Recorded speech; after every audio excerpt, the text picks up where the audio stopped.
এই যে আমাদের তৃণমূলের দাদা এত কিছু বললেন যে শতদ্রু দত্তের কোথায় দোষ ছিল, বিরোধীদের কোথায় দোষ ছিল, সেই দিন চন্দ্রসূর্যের পজিশনে একটুখানি গন্ডগোল ছিল যে কারণে হয়ে গেছে, মেসির ঘুম পেয়ে গেছিল, সব বললেন।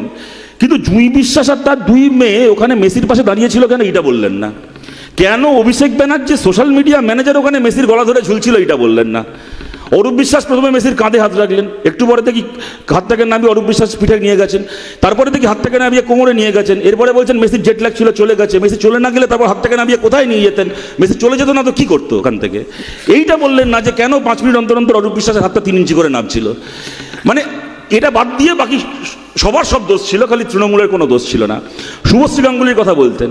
শুভশ্রী গাঙ্গুলি মেসির কোথায় ভীষণ ব্লক করেছে না করে জানি না, আমি মাঠে ছিলাম না, আমি বলতে পারবো না। কিন্তু এইটুকু জানি গ্যালারি থেকে প্রায় 1.5 কিলোমিটার দূর থেকে মেসিকে দেখার দাম যদি 15,000 টাকা হয়ে থাকে, তাহলে মেসির পাশে দাঁড়ানোর দাম অন্ততপক্ষে 15 লাখ টাকা হওয়ার কথা ছিল।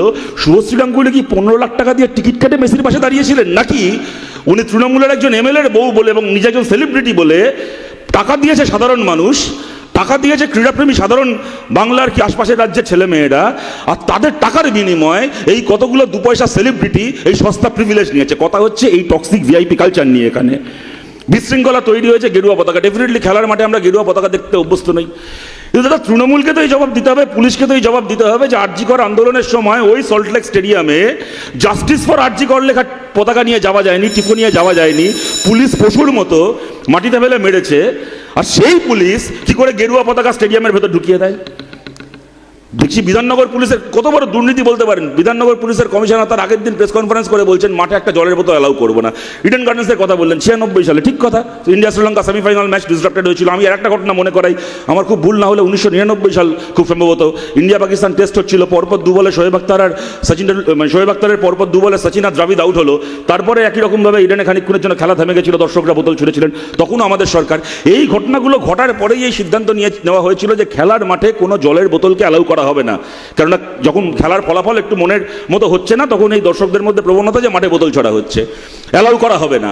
বিধাননগরের পুলিশ কমিশনার প্রেস কনফারেন্স করে বললেন যে আমরা একটা বোতল মাঠে অ্যালাউ করবো না, কেউ বোতল নিয়ে যেতে পারবেন না। কত বড় দুর্নীতি চিন্তা করুন। দুর্নীতি বলবো না, ছ্যাঁচড়ামি বলবো এগুলোকে। আমি ওখানে 2 ঘন্টা 3 ঘন্টা থাকবো, মেসিকে দেখবো দিনের বেলা রোদের মধ্যে, আমি পকেটে করে কি ব্যাগে করে একটা জলের বোতল নিয়ে যাবো, আমাকে গেট থেকে পুলিশ নিয়ে নেবে না, ভেতরে বোতল অ্যালাউড নয়, ভেতরে কিয়স্ক করা আছে, প্লাস্টিকের প্যাকেট আছে, ওখানে জল খাবেন, স্টেডিয়াম থেকে আমরা ব্যবস্থা রেখেছি, আমি বোতলটা নিয়ে ঢুকতে পারবো না। তারপরে স্টেডিয়ামের ভেতর ঢুকে যাওয়ার পরে আমি দেখছি কোনো ব্যবস্থার কোনো ব্যাপার নেই। কেন ব্যাপার নেই না, অরূপ বিশ্বাসের এক চামচা সে নাকি যে জিনিসটা বেআইনি, ইডেন গার্ডেন্সে মেসি আসছে বলে না, মোহনবাগান ইস্ট বেঙ্গলের খেলা হোক, টালিগঞ্জ অগ্রগামীর খেলা হোক, কি ইডেনে কোনো ম্যাচ হোক, রঞ্জি ট্রফি ম্যাচ হোক, ইন্ডিয়ার ইন্টারন্যাশনাল ম্যাচ হোক, আইপিএল ম্যাচ হোক, যে জিনিসটা বেআইনি জলের বোতল, সেই বেআইনি জিনিস বিক্রি করার নাকি অরূপ বিশ্বাসের চামচা টেন্ডার পেয়েছে। আর কেমন টেন্ডার? 20 টাকার বোতল 200 টাকায় বিক্রি করছে। একটা স্টেডিয়ামে যদি 20 টাকার বোতল 200 টাকায় বিক্রি হয় আর 1 লাখের কাছাকাছি বোতল বিক্রি হয়, 40, 50, 60 হাজার যে কজন মানুষ ছিলেন আমি ধরে নিচ্ছি, কেউ একটা কেউ 2টো বোতল কিনে থাকে, চিন্তা করতে পারেন একটা বোতলে 180 টাকা কাটমানি, এই করে ইন্টু 1 লাখ, কত কোটি টাকা খালি এক বেলায় 3 ঘন্টায় এই বোতল বিক্রির নাম করে অরূপ বিশ্বাসের কোম্পানি তুলেছে। আমরা ওইগুলোকে নিয়ে কথা বলবো না।